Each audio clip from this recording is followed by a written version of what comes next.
Hi, I'm Pam, and I'm here to talk about video games.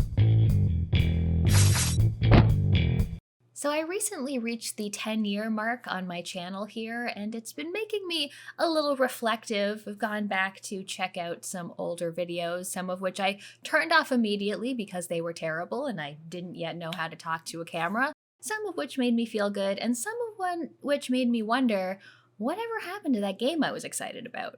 There was a while there where I was making videos about my most anticipated games for mostly every year. Sometimes I would take a year off, but I went back and found my first video on most anticipated games.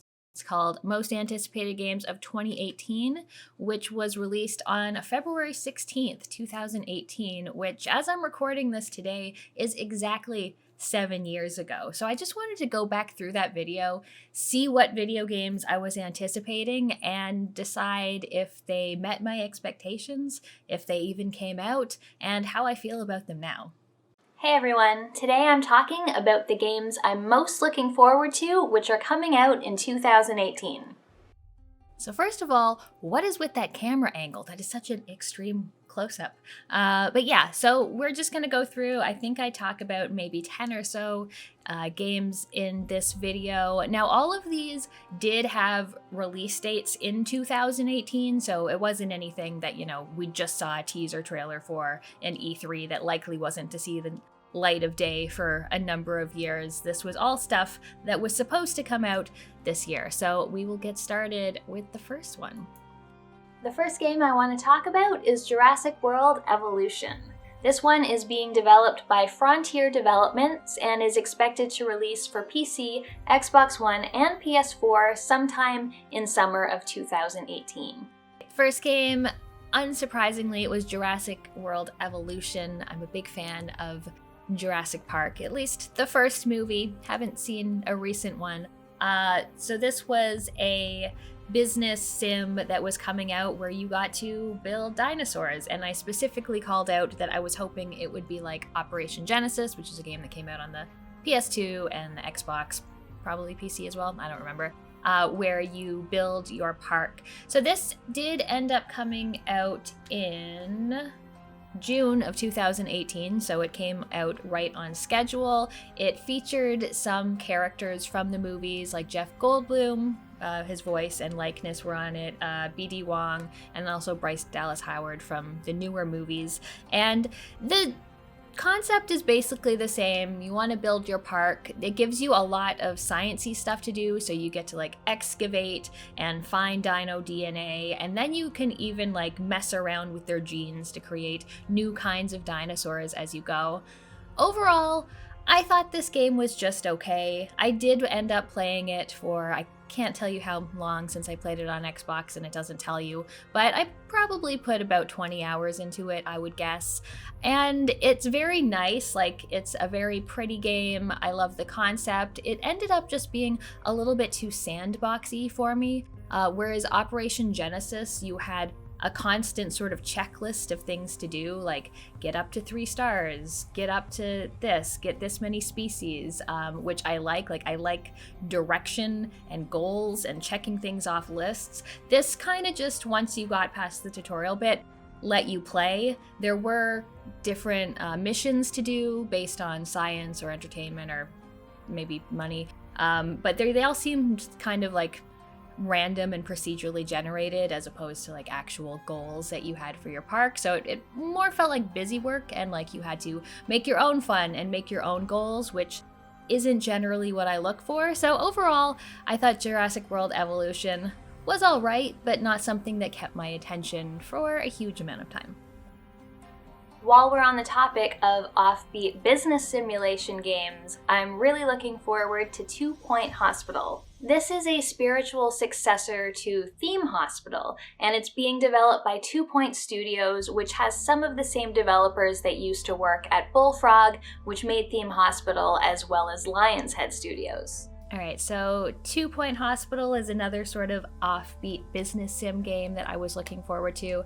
I was a huge fan of Theme Hospital from the PS1 back in the day. I used to play that a lot, and this was made by the same developers. It was set to come out in 2018, and it did in fact come out in August of 2018.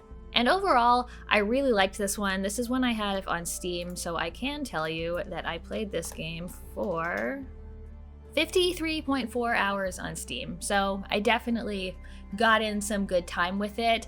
I liked it. I thought it didn't quite have the saucy humor of the first game, but it still had a little bit of that. And I did really like that this is a very goal-oriented thing. So you build one hospital, you reach up to a number of stars, you have little checklists that you have to do in order to do that. And then once you've got that, you can go on to the next hospital and start building it up from scratch. Or you can play around in the one you built if you want to. You can always go back and forth between the hospitals you've opened. So I enjoyed this game a lot.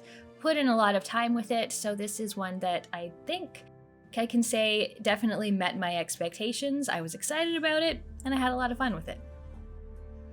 The next game I'm really looking forward to is State of Decay 2. This is being developed by Undead Labs and is obviously the sequel to State of Decay 1. It is slated for release at some mystery time in 2018 for Xbox One and PC. So I love my zombie games, and State of Decay 2 is one I was looking forward to. I really liked State of Decay 1. It was, a sort of minimally narrative game, but it had really strong sort of base building and people management, some satisfying exploration and finding of items and crafting and building new things. State of Decay 2 was set to come out in 2018, and it did in fact come out in May of 2018.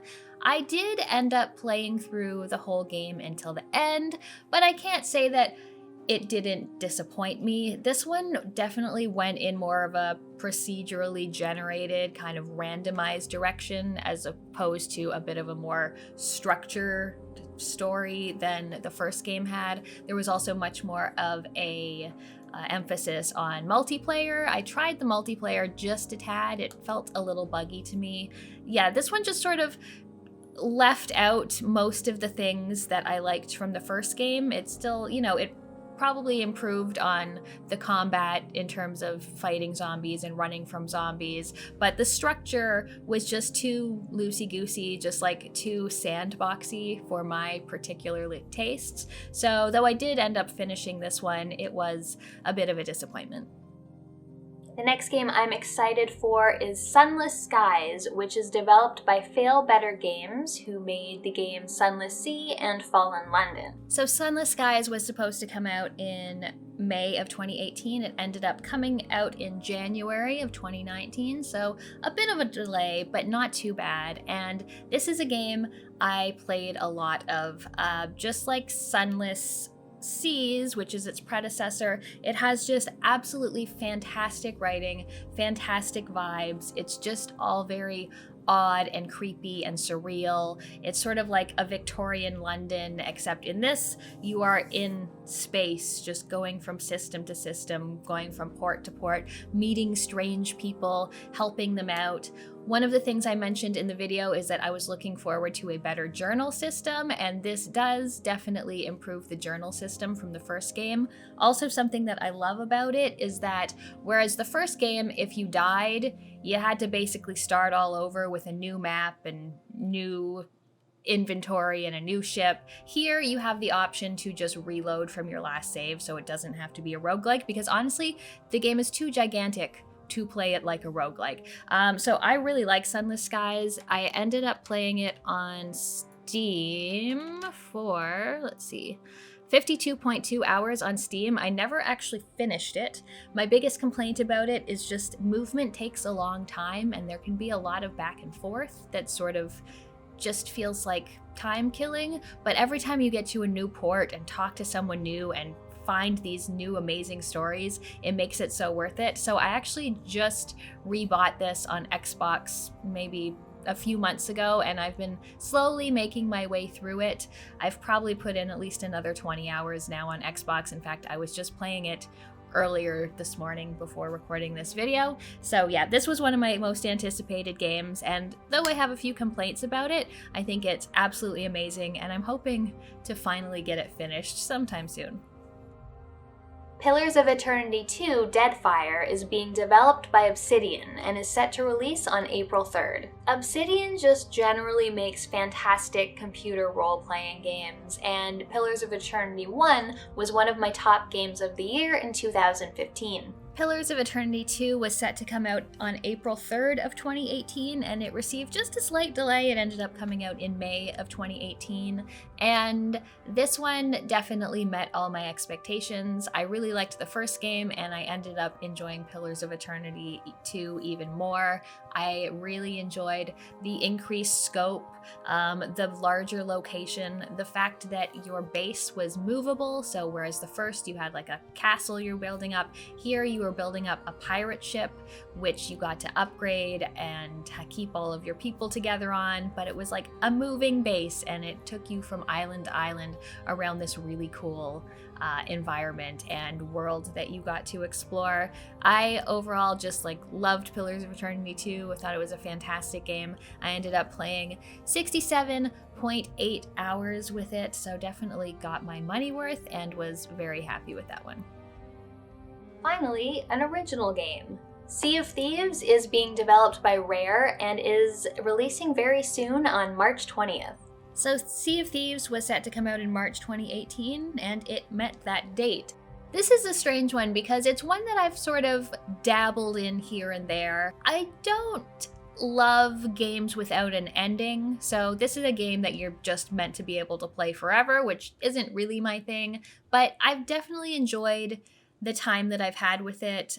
Friends and I have like jumped in to, do a few little missions and treasure hunts here and there. We tried some of the Monkey Island content when it came out and some other DLC.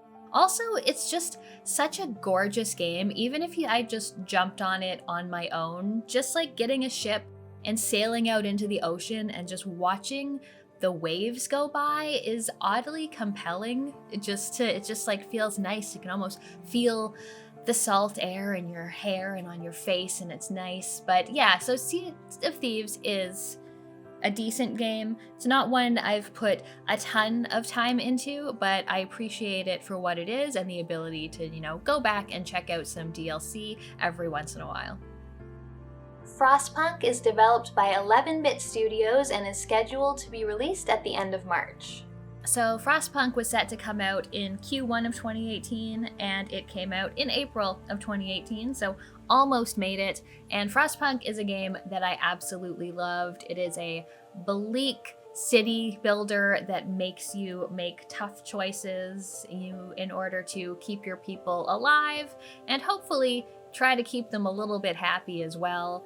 I really like this one because, as I've mentioned earlier in this video, I like goals. I like more of a structured narrative, and Frostpunk is a game that I think on release there was 3 different scenarios. So each scenario you had your own goals that you needed to do, and you were able to complete the scenario if you wanted. So it wasn't just throwing you in and saying build the city until you're tired of it. So I like having goals, so I really liked that. I ended up playing Frostpunk for a decent amount of time. I think I played for 26.1 hours on Steam. I've probably also played it on Xbox for at least a little while.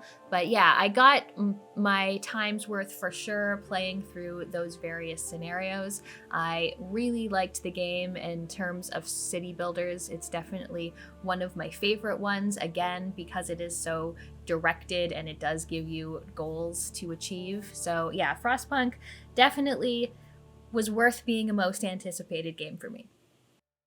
Where the Water Tastes Like Wine is a narrative-based game developed by Serenity Forge and Dim Bulb Games. It does not have a release date, but is supposed to be coming out sometime this year. Where the Water Tastes Like Wine ended up coming out in February of 2018, and it is a very narrative-driven game about stories. You're basically wandering through America on foot, unfortunately, and picking up stories from other travelers, telling your own. Once you get to a certain point, you can start getting your old stories coming back to you and seeing how they've changed with retellings. It's got really cool vibes. Like, the vibes are really great. I love the tarot theme. The writing of these stories is really fantastic, but sadly, it is paired with just the most awful, tedious gameplay you can imagine. So I ended up playing Where the Water Tastes Like Wine for 2.5 hours before I put it down, because the best writing in the world just couldn't save just a bad experience to actually play it. You're just walking over this map slowly. If you want to whistle, you can up your pace, but whistling basically makes you do like a rhythm mini game. So it was just very, very tedious, unfortunately. So this one, I think more than any, was disappointing in terms of most anticipated 2018 games. Vampyr is being developed by Don't Nod and is releasing in spring of 2018. So Vampyr was set to come out in spring of 2018, and it ended up releasing in June of 2018, and this was a game that I absolutely loved. Just as I was hoping for, it did end up being quite heavy into the narrative RPG side of things. You play a man who is a doctor, but also a vampire, so he's got these opposing forces of needing to feed on people, but also wanting to cure people while a plague is happening in London. There is a lot of relationship building, getting to know people in different areas of the city, and making big decisions that will impact an entire area of people, not just one or two. There are some big decisions that can basically make a whole area of the city just fall into disrepair and death. And I really like this game. Some people weren't a fan of the combat, but I found a combat sort of weapon combo that I found pretty enjoyable to play, and I just thought the role-playing and the writing and some of the mechanical things that happened in the game were just excellent. I would love if Don't Nod made more games like this. So Vampyr was one that I ended up really loving. Now lastly, just a couple special mentions.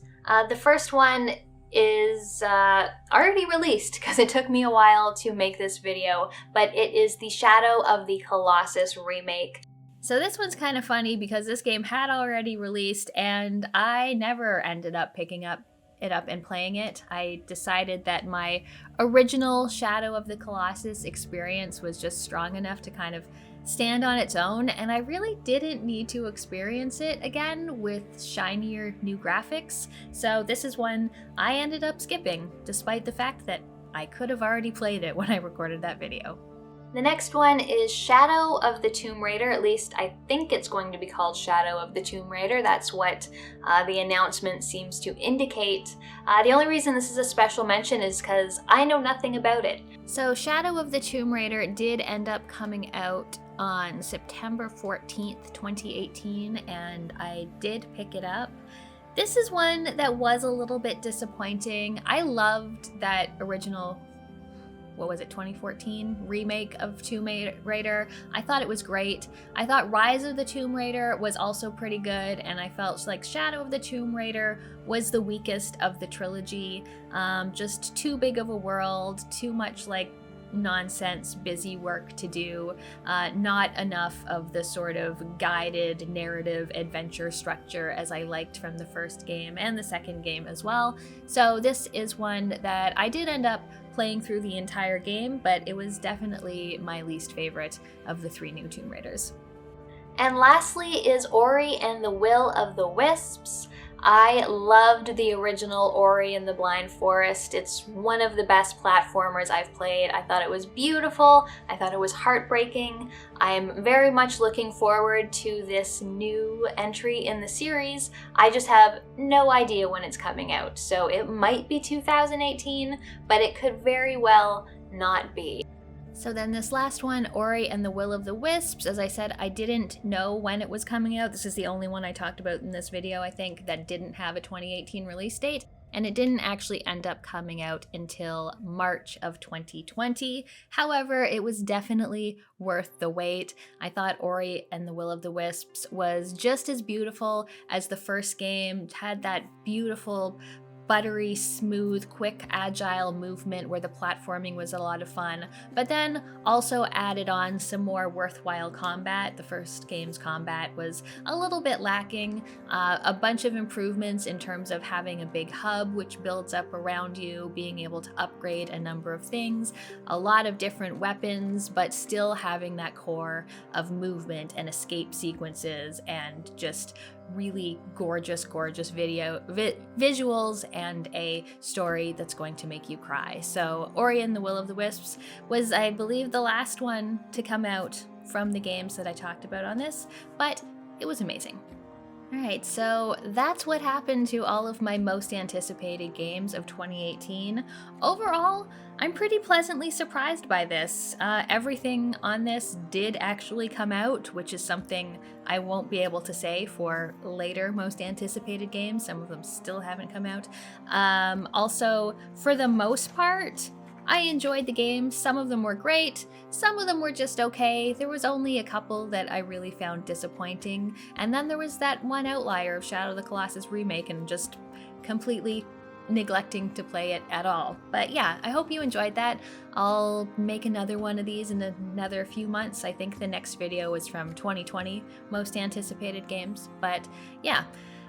Did you play any of these games? Did you like them? Were you anticipating them? I know it's a long time ago. How can anyone even remember without having a video to look back on? But thank you for watching. I'll see you next time. Thanks for watching. I'll see you next time. If you want to see more from me, check out my recent review of Citizen Sleeper or another of my videos. I have a Patreon if you want to support the channel. Thanks for watching, and I'll see you next time.